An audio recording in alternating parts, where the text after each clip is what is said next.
Sir வணக்கம் sir. செங்கை வன்னியர் மனவாளைக்கு வருகை தந்து தங்கள் மகனுக்கு பதிவு செய்திருக்கீங்க. ஸோ உங்களுடைய மேலான பார்வை செங்கை வன்னியர் மனமாலை குறித்து சில வார்த்தைகள். வணக்கம். என்னுடைய பெயர் கவிஞர் ராமலிங்க ஜோதி. என்னுடைய தம்பி ராயபுரம் ராமமூர்த்தி சொல்லி நான் இவ்விடத்திற்கு வருகை தந்திருக்கின்றேன்.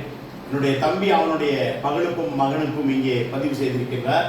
நான் இங்கு வந்த பிறகுதான் தெரிகிறது எனக்கு, உலகெங்கும் உள்ள வன்னிய இன மக்களுக்கு நீங்கள் பல்லாயிரக்கணக்கான மக்களுக்கு வரன் பார்த்து கொடுத்திருக்கிறீர்கள் என்பதை நான் உணர்கின்றேன். என்னுடைய மகனுக்கும் இங்குதான் பதிவு செய்திருக்கின்றேன். நல்ல நம்பிக்கையான ஒரு கூடமாக இதை நான் பார்க்கின்றேன்.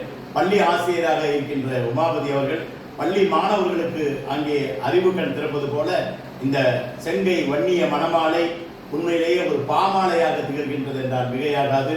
இந்த இளைஞர்களுக்கெல்லாம் வாராது வந்த ஒரு திருமாமணியாய் ஓங்கி இவர் செழிக்க வேண்டும் என்று கேட்டுக்கொள்கின்றேன். குடும்ப விளக்கு தந்த பாரதிதாசன் போல் இந்த இளைஞர்களுடைய வாழ்வெல்லாம் மலர வேண்டும் என்பது